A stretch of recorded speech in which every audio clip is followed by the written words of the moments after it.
Chapter 5. There were 6 large grey tents. Each one had black letters on it, A, B, C, D, E or F. The first 5 tents were for the campers. The counsellors slept in F. Stanley was assigned to D tent. Mr. Bodansky was his counsellor. "My name is really easy to remember," said Mr. Bodansky as he shook hands with Stanley just outside the tent. 3 easy words: pen, dance, key. Mr. Sir returned to the office. Mr. Bodansky was younger than Mr. Sir and not nearly as scary looking. The top of his head was shaved so close it was almost bald, but his face was covered in a thick curly black beard. His nose was badly sunburnt. "Mr. Sir isn't really so bad," said Mr. Bodansky. "He's just been in a bad mood ever since he quit smoking. The person you've got to worry about is the warden. There's really only one rule at Camp Green Lake: don't upset the warden." Stanley nodded as if he understood. "I want you to know, Stanley, that I respect you," Mr. Bodansky said. "I understand you've made some bad mistakes in your life, otherwise you wouldn't be here, but everyone makes mistakes. You may have done some bad things, but that doesn't mean that you're a bad kid." Stanley nodded. It seemed pointless to try and tell him that he was innocent. He figured that everyone probably said that. He didn't want Mr. Bodansky to think he had a bad attitude. "I'm going to help you turn your life around," said the counsellor, "but you're going to have to help too. Can I count on your help?" "Yes, sir," Stanley said. Mr. Bodansky said good and patted Stanley on the back. 2 boys, each carrying a shovel, were coming across the compound. Mr. Bodansky called to them, "Rex, Alan, I want you to come and say hello to Stanley. He's the newest member of our team." The boys glanced wearily at Stanley. They were dripping with sweat and their faces were so dirty that it took Stanley a moment to notice that one kid was white and the other was black. "What happened to Bath Bag?" asked the black kid. "Lewis is still in hospital," said Mr. Bodansky. "He won't be returning." He told the boys to come and shake Stanley's hand and introduce themselves like gentlemen. "Hi," the white kid grunted. "That's Alan," said Mr. Bodansky. "My name's not Alan," the boy said. "It's Squid, and that's X-Ray." "Hey," said X-Ray. He smiled and shook Stanley's hand. He wore glasses, but they were so dirty that Stanley wondered how he could see out of them. Mr. Bodansky told Alan to go to the rec hall and bring the other boys to meet Stanley.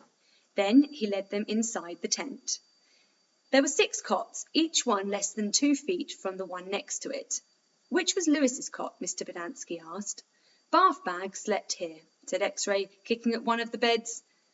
"All right, Stanley, that'll be your cot," said Mr. Bodansky. Stanley looked at the cot and nodded. He wasn't particularly thrilled about sleeping in the same cot that had been used by someone named Bath Bag.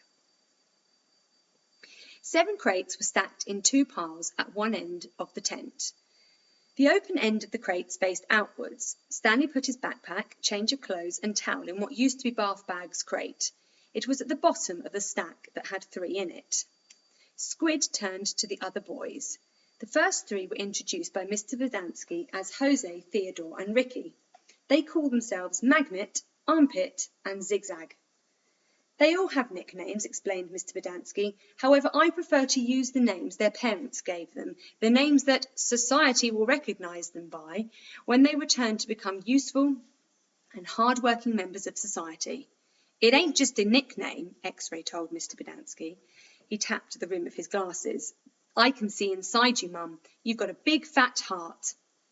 The last boy either didn't have a real name or didn't have a nickname. Both Mr. Bodansky and X-Ray called him Zero. "You know why his name's Zero?" asked Mr. Bodansky. "'Cause there's nothing inside his head." He smiled and playfully shook Zero's shoulder. Zero said nothing. "And that's Mum," a boy said. Mr. Bodansky smiled at him. "If it makes you feel better to call me Mum, Theodore, go ahead and call me Mum." He turned to Stanley. "If you have any questions, Theodore will help you. You got that, Theodore? I'm depending on you." Theodore spit a thin line of saliva between his teeth, causing some of the other boys to complain about the need to keep their home sanitary. You were all new here once," said Mr. Bodansky, and you all know what it feels like. I'm counting on every one of you to help Stanley. Stanley looked at the ground. Mr. Bodansky left the tent, and soon the other boys began to file out as well, taking their towels and change of clothes with them. Stanley was relieved to be left alone, but he was so thirsty he felt like he would die if he didn't get something to drink soon. Hey, Theodore, he said, going after him, do you know where I can fill my canteen? Theodore whirled and grabbed Stanley by the collar. My name's not Theodore, he said. It's Armpit. He threw Stanley to the ground. Stanley stared up at him, terrified. There's a water tap on the wall in the shower stall. Thanks, Armpit, said Stanley. As he watched the boy turn and walk away, he couldn't for the life of him figure out why anyone would want to be called Armpit. In a way, it made him feel a little better about having to sleep in a cot that had been used by someone named Bath Bag. Maybe it was some term of respect. Chapter 6. Stanley took a shower, if that's what you can call it, ate dinner, if that's what you can call it, and went to bed, if that's what you call his smelly and scratchy cot of a bed. Because of the scarcity of water, each camper was only allowed a 4-minute shower. It took Stanley nearly that long to get used to the cold water. There was no knob for hot water. He kept stepping into it, then jumping back from the spray until the water shut off automatically. He never managed to use his bar of soap, which was just as well because he wouldn't have had time to rinse off the suds. Dinner was some kind of stewed meat and vegetables. The meat was brown and the vegetables had once been green.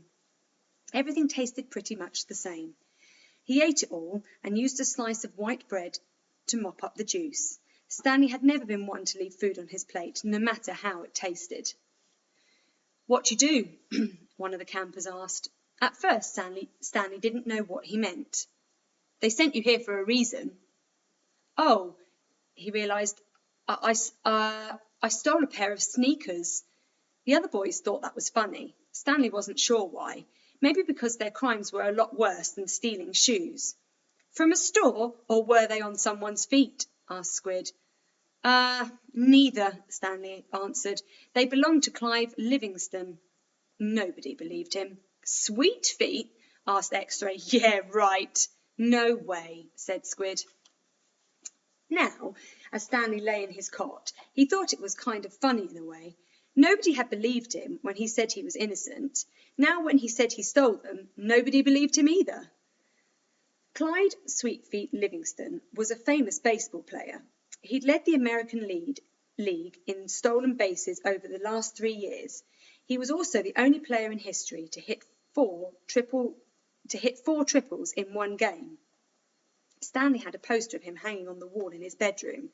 He used to have the poster anyway. He didn't know where it was now. It had been taken down by the police and was used as evidence of his guilt in the courtroom. Clyde Livingston also came to court. In spite of everything, when Stanley found out that Sweetfeet was going to be there, he was actually quite excited at the prospect of meeting his hero. Clyde Livingston testified that they were his sneakers and that he had donated them to help raise money for the homeless shelter. He said he couldn't imagine what kind of horrible person would steal from homeless children. That was the worst part for Stanley. His hero thought he was a no-good, dirty, rotten thief. As Stanley tried to turn over in his cot, he was afraid it was going to collapse under his weight. He barely fit in it. When he finally managed to roll over to his stomach, the smell was so bad that he had to turn over again and try to sleep on his back. The cot stank like sour milk.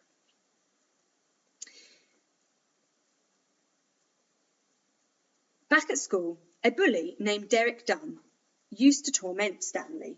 The teachers never took Stanley's complaints seriously because Derek was so much smaller than Stanley. Some teachers even seemed to find it amusing that a little kid like Derek could pick on someone as big as Stanley. One day, on the day Stanley was arrested, Derek had taken Stanley's notebook and, after a long game of come and get it, finally dropped it in the toilet in the boys' restroom. By the time Stanley retrieved it, he had missed his bus and had to walk home. It was while he was walking home, carrying his wet notebook, with the prospect of having to copy the ruined pages, that the sneakers fell from the sky. "I was walking home, and the sneakers fell from the sky," he told the judge. "One hit me on the head. It hurt too." They hadn't exactly fallen from the sky. He had just walked out from under a freeway overpass when a shoe hit him on the head. Stanley took it as some kind of sign. His father had been trying to figure out a way to recycle old sneakers, and suddenly a pair of sneakers fell on top of him, seemingly out of nowhere, like a gift from God. Naturally, he had no way of knowing they belonged to Clive Livingston. In fact, those shoes were anything but sweet. Whoever had worn them had a bad case of foot odour. Stanley couldn't help but think that there was something special about the shoes, that they would somehow provide the key to his father's invention. It was too much of a coincidence to be a mere accident. Stanley had felt like he was holding Destiny's shoes. He ran. Thinking back now, he wasn't sure why he ran. Maybe he was in a hurry to bring the shoes to his father, or maybe he was trying to run away from his miserable and humiliating day at school. A patrol car pulled alongside him. A policeman asked him why he was running. Then he took the shoes and made a call on his radio. Shortly thereafter, Stanley was arrested. It turned out the sneakers had been stolen from a display at the homeless shelter. That evening, rich people were going to come to the shelter and pay $100 to eat the food that the poor people ate every day for free. Clyde Livingston, who had once lived at the shelter when he was younger, was going to speak and sign autographs. His shoes would be auctioned, and it was expected that they would sell for over $5,000. All the money would go to help the homeless. Because of the baseball schedule, Stanley's trial was delayed several months. His parents couldn't afford a lawyer. "You don't need a lawyer," his mother had said, "just tell the truth." Stanley told the truth, but perhaps it would have been better if he had lied a little. He could have said that he found the shoes in the street. No one believed they fell from the sky. It wasn't destiny, he realised. It was his no-good, dirty, rotten, pig-stealing great-great-grandfather. The judge called Stanley's crime despicable. The shoes were valued at over $5,000. It was money that could provide food and shelter for the homeless, and you stole them, just so you could have a souvenir. The judge said that there was an opening at Camp Green Lake, and he suggested that the discipline of the camp might improve Stanley's character. It was either that or jail. Stanley's parents asked if he could have some time to find out more about Camp Green Lake, but the judge advised them to make a decision quickly. Vacancies don't last long at Camp Green Lake. Chapter 7. The shovel felt heavy in Stanley's soft, fleshy hands. He tried to jam it into the earth, but the blade banged against the ground and bounced off without making a dent. The vibrations ran up the shaft of the shovel and into Stanley's wrists, making his bones rattle. It was still dark. The only light came from the moon and the stars, more stars than Stanley had ever seen before. It seemed he had only just gotten to sleep when Mr. Bodansky came in and woke everyone up. Using all his might, he brought the shovel back down onto the dry lake bed. The force stung his hands, but made no impression on the earth. He wondered if he had a defective shovel. He glanced at Zero, about 15 feet away, who scooped out a shovelful of dirt and dumped it on the pile that was already almost a foot tall. For breakfast, they had been served some kind of lukewarm cereal. The best part was the orange juice. The fact that they each got a pint carton. The cereal actually didn't taste too bad, but it just smelt like his cot. Then they filled their canteens, got their shovels, and were marched out across the lake. Each group was assigned to a different area. The shovels were kept in the shed near the showers. They all looked the same to Stanley, although X-Ray had his own special shovel, which no one else was allowed to use. X-Ray claimed it was shorter than the others, but if it was only by a fraction of an inch. The shovels were 5 feet long, from the tip of the steel blade to the end of the wooden shaft. Stanley's hole would have to be as deep as the shovel, and he'd have to be able to lay the shovel flat across the bottom in any direction. That's why X-Ray wanted the shortest shovel. The lake was full of holes and mounds that reminded Stanley of pictures he'd seen of the moon. If you find anything interesting or unusual, Mr. Pedanski told him, you should report it to either me or Mr. Sir when we come around with the water truck. If the warden likes what you found, you get the rest of the day off. What are we supposed to be looking for? Stanley asked him. You're not looking for anything, you're digging to build character. It's just if you find anything, the warden would like to know about it. He glanced helplessly at his shovel. It wasn't defective, he was defective. He noticed a thin crack in the ground. He placed the point of his shovel on top of it and then jumped on the back of the blade with both feet. The shovel sank a few inches into the packed earth. He smiled. For once in his life, it paid to be overweight. He leaned on the shaft and prized up his first shovelful of dirt, then dumped it off to the side. Only 10 million more to go, he thought, then placed the shovel back in the crack and jumped on it again. He unearthed several shovelfuls of dirt in this manner, before it occurred to him that he was dumping the dirt within the perimeter of his hole. He laid the shovel flat on the ground and marked where the edges of his hole would be. 5 feet was awfully wide. He moved the dirt he'd already dug up over past his mark. He took a drink from his canteen. 5 feet would be awfully deep too. The digging got easier after a while. The ground was hardest at the surface where the sun had baked the crust about 8 inches deep. Beneath that, the earth was looser. But by the time Stanley broke past the crust, a blister had formed in the middle of his right thumb, and it hurt to hold the shovel. Stanley's great-great-grandfather was named Ilya Yelnats. He was born in Latvia. He was 15 years old when he fell in love with Myra Menka. He didn't know he was going to be Stanley's great-great-grandfather. Myra Menka was 14. She would turn 15 in 2 months, at which time her father had decided she should be married.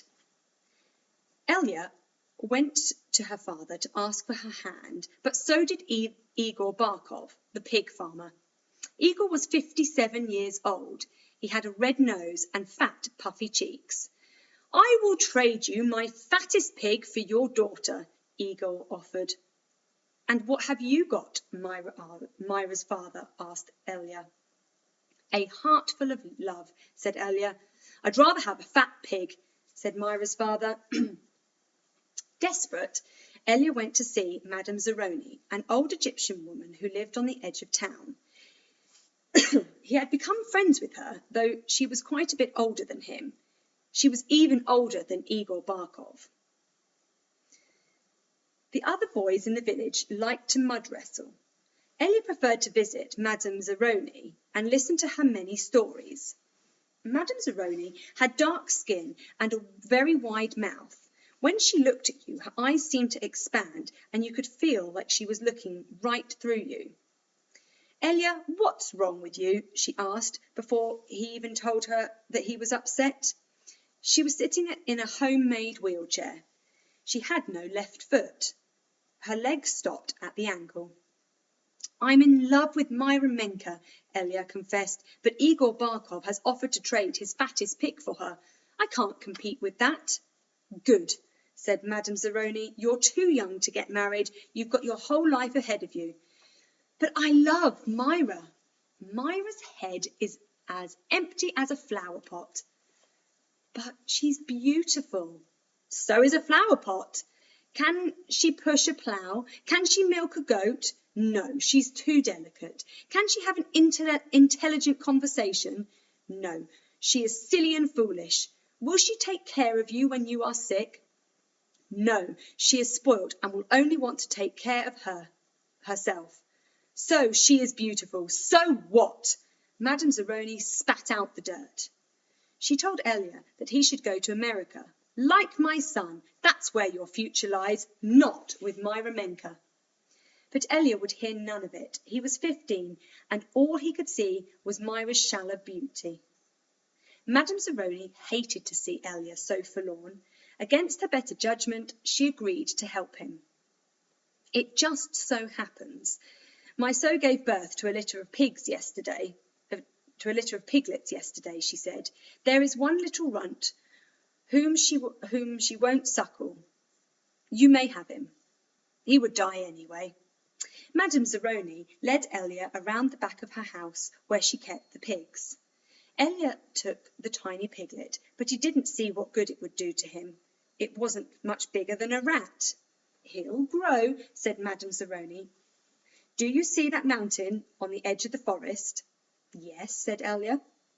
On the top of that mountain there is a stream where the water runs uphill. You must carry the piglet every day to the top of the mountain, let it drink from the stream. As it drinks, you are to sing to him. She taught Elia a special song to sing to the pig. On the day of Myra's 15th birthday, you should carry the pig up the mountain for the last time. Then take it directly to Myra's father. It will be far fatter than any of Igor's pigs. If it is that big and fat, asked Elia, how will I be able to carry it up the mountain? The piglet is not too heavy for you now, is it? Asked Madame Zeroni. Of course not, said Elia. Do you think it will be too heavy for you tomorrow? No. Every day you will carry the pig up the mountain. It will get a little bigger, but you will get a little stronger. And after you give the pig to Myra's father, I want you to do one more thing for me. Anything, said Elia. I want you to carry me up the mountain. I want to drink from the stream, and I want you to sing the song to me. Elia promised he would. Madame Zeroni had warned that if he failed to do this, he and his descendants would be doomed for all eternity. At that time, Elia thought nothing of the curse. He was just a 15-year-old kid. An eternity seemed much longer than a week from Tuesday. Besides, he liked Madame Zeroni and would be glad to carry her up the mountain. He would have done it right there and then, but he wasn't yet strong enough. Stanley was still digging. His hole was about 3 feet deep, but only in the centre. It sloped upwards at the edges. The sun had only just come up over the horizon, but he could already feel its hot rays against his face. As he reached down to pick up his canteen, he felt a sudden rush of dizziness and put his hands to his knees to steady himself. For a moment he was afraid he would throw up, but the moment passed. He drank the last drop of water from his canteen. He had blisters on every one of his fingers and one in the centre of each palm. Everyone else's holes was a lot deeper than his. He couldn't actually see their holes, but he could tell by the size of their dirt piles. He saw a cloud of dust moving across the wasteland and noticed that the other boys had stopped digging and were watching it too. The dirt cloud moved closer, and he could see that it trailed behind a red pickup truck. The truck stopped near where they were digging, and the boys lined up behind it. X-ray in front, 0 at the rear. Stanley got in line behind 0. Mr. Sir filled each of their canteens from a tank of water in the bed of the pickup. As he took Stanley's canteen from him, he said, "This isn't the Girl Scouts, is it?" Stanley raised and lowered one shoulder. Mr. Sir followed Stanley back to his hole to see how he was doing. "You'd better get with it," he said, "or else you're going to be digging on the hottest part of the day." He popped some sunflower seeds into his mouth, deftly removed the shells with his teeth, and spat them into Stanley's hole. Every day, Elia carried the little piglet up the mountain and sang to it as it drank from the stream. As the pig grew fatter, Elia grew stronger. On the day of Myra's 15th birthday, Elia's pig weighed over 50 stone. Madame Zeroni had told him to carry the pig up to the mountain on that day as well, but Elia didn't want to present himself to Myra smelling like a pig. Instead, he took a bath. It was his second bath in less than a week. Then he led the pig to Myra's. Igor Barkov was there with his pig as well. "These are two of the finest pigs I've ever seen," Myra's father declared. He was also impressed that Elia, who seemed to have grown bigger and stronger in the last 2 months. "I used to think that you were a good-for-nothing book reader," he said, "but I now see you can be an excellent mud wrestler." "May I marry your daughter?" Elia boldly asked. "First, I must weigh the pigs." Alas, poor Elia should have carried the pig up the mountain one last time. The pigs weighed exactly the same. Stanley's blisters had ripped open and new blisters had formed. He kept changing the grip of his shovel to try and avoid the pain. Finally, he removed his cap and held it between the shaft of his shovel with his raw hands. This helped, but digging was harder because the cap would slip and slide. The sun beat down on his unprotected head and neck. Though he tried to convince himself otherwise, he'd been aware for a while that the piles of dirt were too close to his holes. The piles were outside his 5-foot circle, but he could see that he was going to run out of room. Still, he pretended otherwise and kept adding more dirt to the piles that he would eventually have to move. The problem was that when the dirt was in the ground, it was compacted. It expanded when it was excavated. The piles were a lot bigger than his hole was deep. It was either now or later. Reluctantly, he climbed up out of his hole and once again dug his shovel into his previously dug dirt. Myra's father got down on his hands and knees and closely examined his pig tail to snout.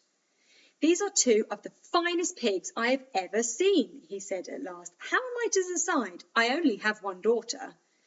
"Why not let Myra decide?" suggested Elia.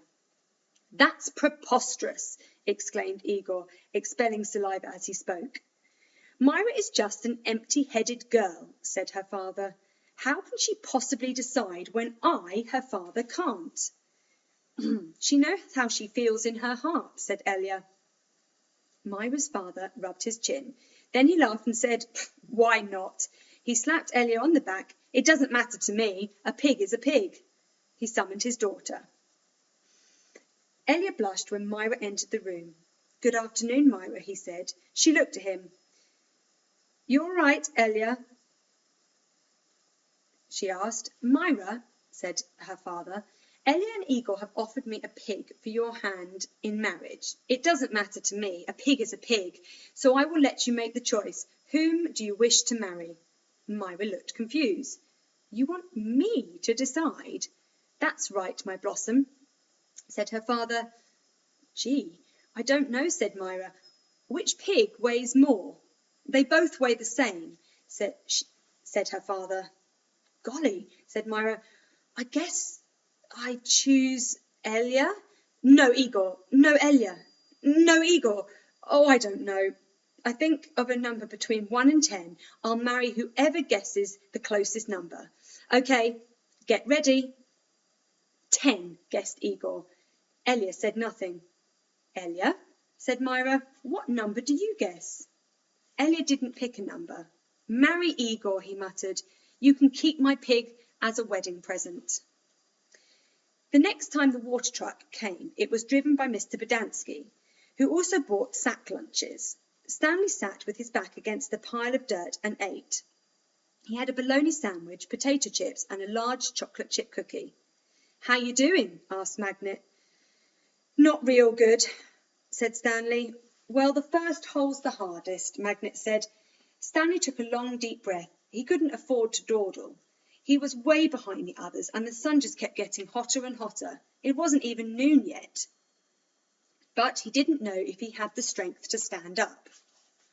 He thought of quitting. He wondered what they would do to him. What could they do to him? His clothes were soaked with sweat. In school, he had learned that sweating was good for you. It was nature's way of keeping you cool. So why was he so hot? After using his shovels for support, he managed to get to his feet. "When are we supposed to go to the bathroom?" he asked Magnet. Magnet gestured with his arms to the great expanse around him. "Pick a hole, any hole," he said. Stanley staggered across the lake, almost falling over a dirt pile. Behind him he heard Magnet say, "But first make sure nothing's living in it." After leaving Myra's house, Elia wandered aimlessly through the town until he found himself down at the wharf. He sat on the edge of the pier and stared down into the cold, black water. He could not understand how Myra had trouble deciding between him and Igor. He thought she loved him. Even if she didn't love him, she couldn't see why couldn't she see what a foul person Igor was? It was like Madame Zeroni had said. Her head was as empty as a flower pot. Some men were gathering on another dock, and he went to see what was going on. A sign read, "Deck hands wanted, free passage to America." He had no sailing experience, but the ship's captain signed him aboard. The captain could see that Elia was a man of great strength. Not everybody could carry a full-grown pig up the side of a mountain. It wasn't until the ship had cleared the harbour and was heading out across the Atlantic that he suddenly remembered his promise to Madame Zeroni up the mountain. To carry Madame Zeroni up the mountain. He felt terrible.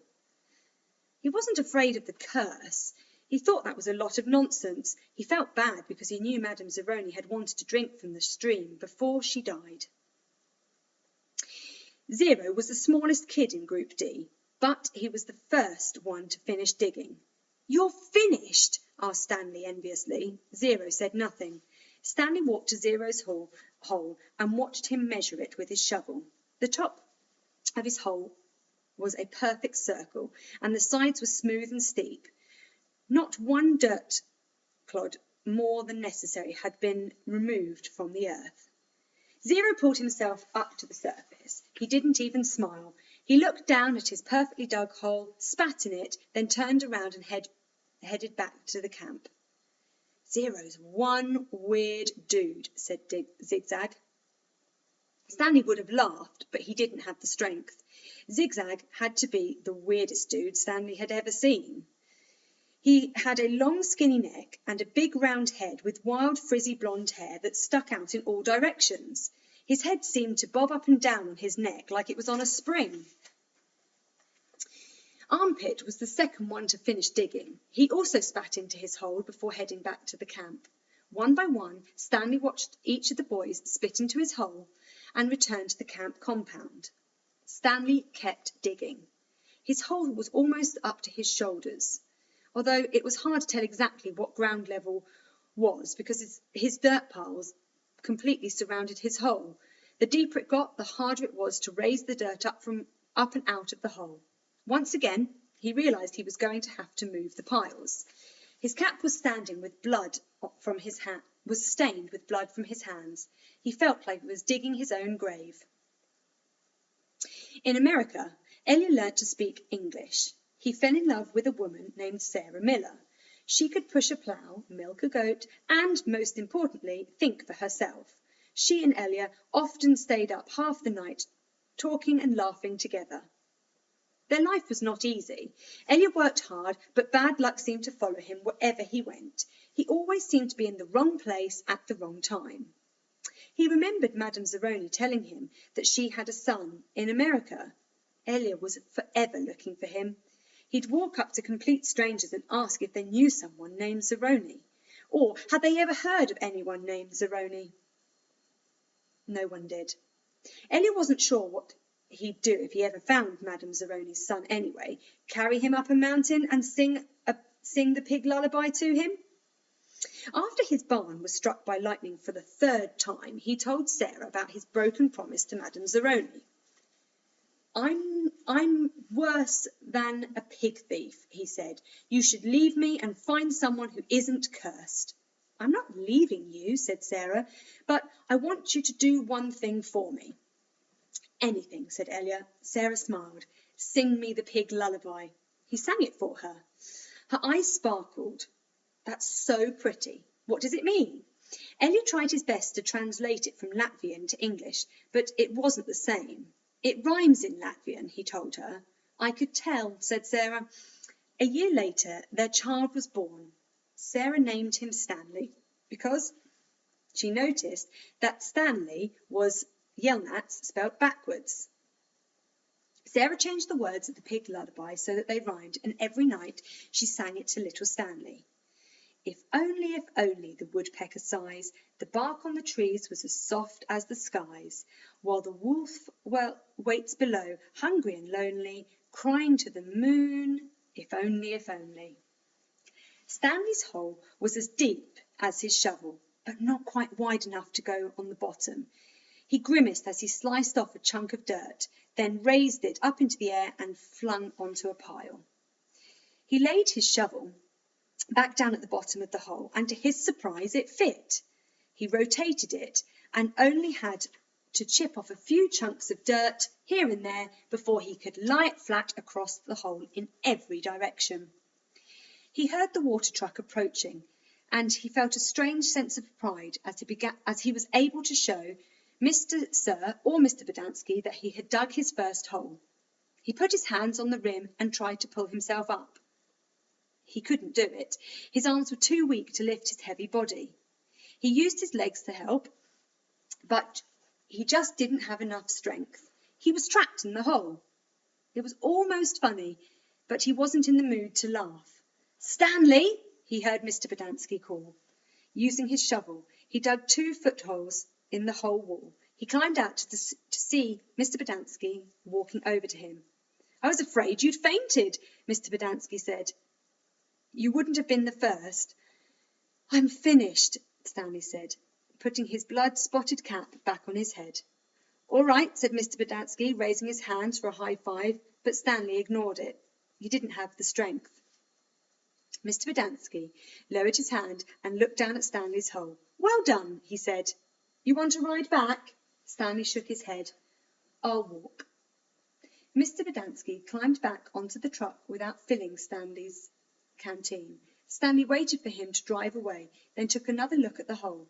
He knew it was nothing to be proud of, but he felt proud nonetheless. He sucked up his last bit of saliva and spat.